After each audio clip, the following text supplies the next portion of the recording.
Hello दोस्तों, स्वागत है आपके अपने चैनल भारतीय ज्ञान सागर में। और आज फिर से हम एक नई वीडियो के साथ उपस्थित हुए हैं और इस वीडियो में मैं आपको बताऊंगा किस प्रकार से आपको वायरस की डिसीज याद रखनी है। जी हाँ, वायरस की डिसीज आपके किसी भी वनडे एग्जाम में एक डिसीज से क्वेश्चन जरूर आता है। बायोलॉजी का सेक्शन है ये, और यहाँ से एक भी क्वेश्चन जरूर बनता है जिसको आप कंफ्यूजन की वजह से छोड़ के आते हो। एक छोटी सी ट्रिक के माध्यम से सारे के सारे वायरस के जितने भी डिसीज हैं आपको कंठस्थ कराऊंगा, और जुड़े रहिए चैनल में, पूरा वीडियो समझिएगा क्या है। तो जैसे कि लिखा है कि विषाणु जनित रोग, और विषाणु जनित रोग जो भी होते हैं उनकी हम बात करेंगे, यानी विषाणु मतलब वायरस। ठीक है, तो पहला जैसा कि हम देख पा रहे हैं कि रेबीज जो रोग होता है इसके बारे में थोड़ी जानकारी है कि ये एनसेफेलाइटिस मतलब वर्ग का वायरस होता है, और इससे जो प्रभावित अंग है वो तंत्र प्रभावित होता है। रेबीज रोग में आपने देखा होगा कि कुत्ते के काटने से होता है। कुत्ते के काटने से तब होता है जब कुत्ते के जो लार्वा होती है मुख का, वो व्यक्ति के या मनुष्य के या किसी जीव के ब्लड में जाकर के लार्वा के माध्यम से वायरस मिल जाता है। और ये वायरस जब मिलता है एनसेफेलाइटिस, तो इस वायरस के माध्यम से ये रेबीज रोग जो होता है व्यक्ति के शरीर में प्रभावित होता है। इससे तंत्र प्रभावित होती है और मस्तिष्क का ये रोग होता है, और मेरुदंड भी इससे प्रभावित होता है। ठीक है, तो ऐसे याद रखिएगा कि रेबीज रोग है। तो इसी में आप बोलते हैं पानी से डर लगने लगता है व्यक्ति को। तो पानी से डरने का एक सबसे मेन रीजन यही है कि तंत्र प्रभावित हो जाता है, तो व्यक्ति को पानी छूने से ही डर लगता है कि बहुत ठंडा लगता है, मतलब ये है। ठीक, खसरा की बात करते हैं, खसरा रोग। तो खसरा रोग को इंग्लिश में बोलते हैं मीजल्स। क्या बोलते हैं? मीजल्स। और इसका जो वायरस होता है वो पैरामाइक्सो वायरस होता है। कौन सा वायरस होता है? ये देखो, पैरामाइक्सो वायरस। ठीक है, इसका हमने बताया था। रेबीज का क्या बताया था? एनसेफेलाइटिस। ठीक है, और पैरामाइक्सो वायरस जो है वो खसरा का है। तो खसरा आपको याद रखना है कि खसरा किस प्रकार का रोग है, तो वायरस का रोग है ये। ठीक है, हर्पीस की बात करते हैं। तो हर्पीस में क्या होता है? खसरा में आपको पता ही होगा किस प्रकार से होता है, तो कई लोगों को देखा भी होगा। हर्पीस जो रोग होता है इसमें फफोले पड़ जाते हैं। खसरा हर्पीस लगभग समान है, लेकिन खसरा अलग है, हर्पीस अलग है। खसरा में जो दाने पड़ते हैं उसमें पानी नहीं निकलता है, हल्का हल्का। लेकिन हर्पीस में क्या होता है? फफोले नुमा दाने पड़ जाते हैं किसी व्यक्ति के शरीर पे, गुप्तांगों पे, या कहीं भी ऐसी जगह पे शरीर में, हाथ में, कहीं कहीं किसी के तो जवान पे, आसपास चेहरे पे भी पड़ जाते हैं। ठीक है, तो इससे क्या होता है कि ये जो वायरस होता है, ये हर्पीस वायरस, ये आपको पहले पता ही नहीं चलता है, इसलिए डॉक्टर से इसकी तुरंत सलाह लेनी चाहिए यदि आपके कहीं दाने हो रहे हैं। और उसमें क्या होता है? उसमें पस पड़ने लगता है, पानी से सब पस पड़ने लगता है। ये वायरस का जो नाम है, ये वायरस है सिंप्लेक्स वायरस। क्या नाम है? Simplex virus.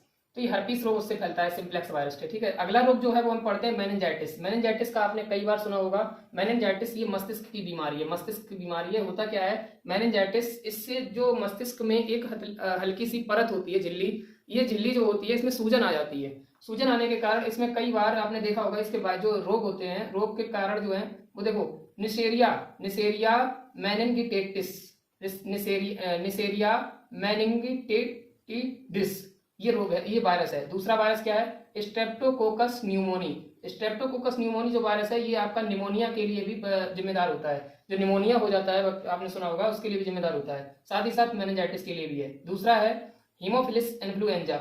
इन्फ्लुएंजा का मतलब ये है कि ये फ्लू के माध्यम से जितने भी वायरस फैलते हैं उन्हीं में ये इन्फ्लुएंजा भी, हीमोफिलिस इन्फ्लुएंजा भी शामिल है। ये तीनों वायरस सम्मिलित रूप से मेनिंजाइटिस को मतलब जन्म देते हैं, बीमारी को, मेनिंजाइटिस बीमारी को। तो आप अच्छे से याद रखिएगा मेनिंजाइटिस किस प्रकार का रोग है, ये वायरस से फैलने वाला रोग है।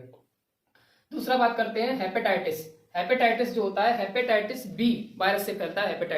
हेपेटाइटिस ये आपके यकृत का बीमारी है, यकृत में सूजन आ जाती है और यकृत अच्छे से काम नहीं करता है, हेपेटाइटिस बी। तो इसमें आपका लीवर प्रभावित होता है, यकृत लीवर, यकृत बोलो, लीवर बोलो, या बोलो आप क्या, या लीवर बोलो, यकृत बोलो। कुछ लोग बोलते हैं करेजी, तो करेजी दिल को नहीं बोलते हैं, करेजा, करेजा बोलते हैं यकृत को। ठीक है, दूसरा जो है ट्रैकोमा। ट्रैकोमा में क्या होता है? ये आंख का रोग होता है इसमें, ट्रैकोमा। इसमें इसका जो वायरस का नाम है वो है क्लेमाइडिया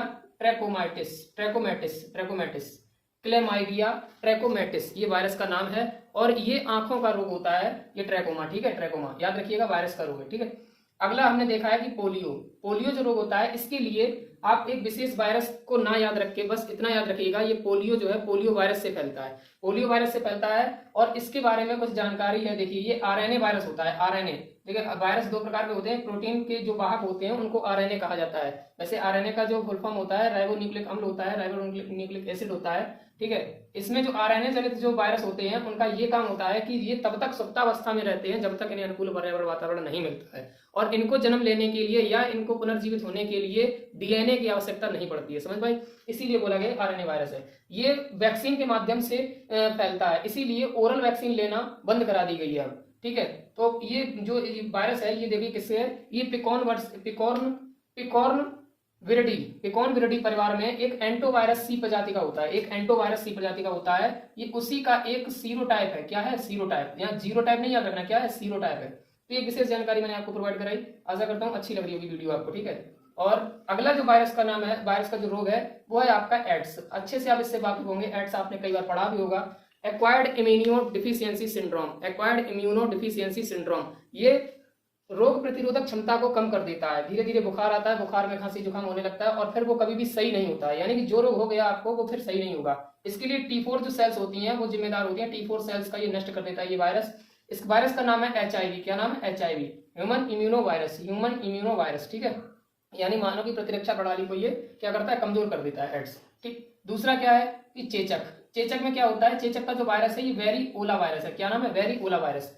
देखिए चेचक, तो चेचक जो है वो वेरिओला वायरस है और उसी का जो अगला रोग है छोटी माता। क्या नाम है? छोटी माता। इस वायरस का नाम क्या है? Varicella, varicella. छोटी माता को कहीं चिकन पॉक्स भी बोलते हैं, ठीक है। क्या हो गया कि चिकन पॉक्स हो गया। तो चिकन पॉक्स कुछ नहीं होता है, ये छोटी माता रोग होता है। इसमें क्या होता है? फफोले पड़ जाते हैं और बोलते हैं कि माता निकल आई, नीम के जहबे वगैरह कुछ पत्ती वगैरह लगा दी जाती हैं।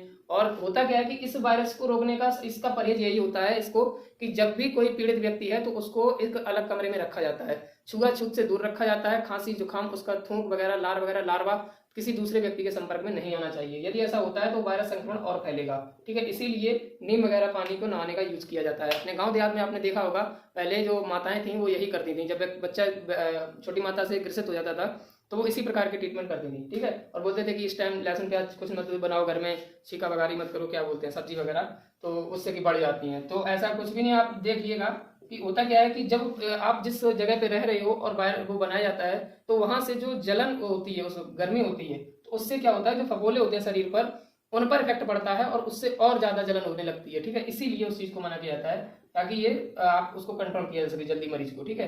उसको अलग कमरे में रखा जाता है, उसको छुआ नहीं जाता है बार बार। क्यों नहीं छुआ जाता है? छुआछूत हो जाता है, दूसरे को भी रोग हो जाएगा। सिंपल सी बात है, दिमाग लगाओ थोड़ा।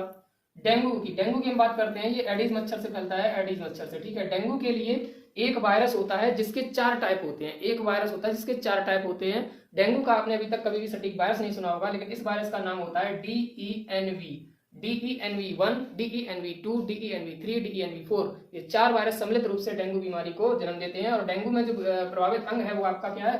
हृदय है। हृदय जो है ये डेंगू में प्रभावित होता है। कारण क्या है कि डेंगू का जो मच्छर होता है, ये एडिस मच्छर, इसमें ये अपने डंक में वायरस को लेता है और जब व्यक्ति को स्पर्श करता है, व्यक्ति को टच करता है, किसी मनुष्य को जब टच करता है ये मच्छर, तो उसको अपने डंक के माध्यम से मनुष्य जीव के ब्लड में उस वायरस को फैला देता है। और वो वायरस जो होता है वो ब्लड सर्कुलेशन के माध्यम से हृदय तक पहुंचता है और हृदय में ये DNV वायरस बहुत एक्टिव हो जाता है और हृदय को ही सबसे पहले प्रभावित करता है। यही कारण है कि डेंगू प्रभावित व्यक्ति के कभी कभी आपने देखा होगा कि नाक से भी उल्टी होने लगती है, नाक से खून की मतलब धार आ जाती है एकदम से। तो वो क्या होता है कि ब्लड सर्कुलेशन प्रभावित कर देता है। तो हृदय संबंधित हृदय को प्रभावित करता है, एडिस मच्छर से फैलता है डेंगू रोग। दूसरी बात करते हैं गलसोद। गलसोद आपने देखा होगा, जिसे कहीं कहीं गलसुआ भी बोला जाता है। ये यहाँ पर जो ग्रंथियां होती हैं जिसको बोलते हैं गलगंड ग्रंथियां, इन ग्रंथियों को प्रभावित करता है, इनमें सूजन आ जाती है गलसोद में। ये वायरस का बीमारी है, ठीक है। अगला है आपका इन्फ्लुएंजा। इन्फ्लुएंजा जो है ये माइक्सो वायरस से होता है। किससे होता है? ये माइक्सो वायरस से होता है। माइक्सो वायरस इन्फ्लुएंजा प्रभावित है। इसमें भी छुआछूत, खांसी जुकाम, बुखार, लार्वा से आदि को दूर रखा जाता है बच्चे को या व्यक्ति को, जिससे भी संक्रमित होता है। अच्छा, ये सब तो हमने पढ़ लिया, ये जो ओरल जानकारी थी जितनी भी डीप थी वो सब ले ली, लेकिन हम याद कैसे रखें उसके लिए मैंने एक ट्रिक बना रखी है, पहले से ही यहाँ लिख रखा है। देखो ये ऊपर लिखी है, रेखा हमें हिट करके पोएचे, यानी पीछे। पोएचे एक बंगाली भाषा का शब्द है, बंगाली में पीछे को बोलते हैं पोएचे। पोएचे छोड़ गई यानी पीछे छोड़ गई, ठीक है। रेखा हमें हिट करके पीछे छोड़ गई। रेखा से आप याद करेंगे, रा से क्या है? रेबीज। क्या है? रेबीज। रा से रेबीज, खा से खसरा, रेखा, ठीक है। रेबीज और खसरा 2 हो गए। इसके बाद हमने पढ़ा हमें से आप याद रखिएगा, हा से हर्पीस और माँ से मेनिंजाइटिस, हा से हर्पीस और माँ से मेनिंजाइटिस। उसके बाद हमने देखा हिट में है हा, तो हा से हमने देखा हेपेटाइटिस और टा से क्या है? ट्रैकोमा, ठीक है। करके को आपको साइलेंट लेके चलना है, यानी इसको नहीं यूज करना है कहीं भी। पोएचे में आपके 3 रोग हैं, पोलियो, एड्स और चेचक, ठीक है। अगला देखिए छोड़ गई। छोड़ गई का मतलब छोटी माता, डेंगू और गलसोद और इन्फ्लुएंजा। तो ये थी आपकी छोटी सी ट्रिक। आशा करते हैं कि ट्रिक आपको पसंद आई होगी।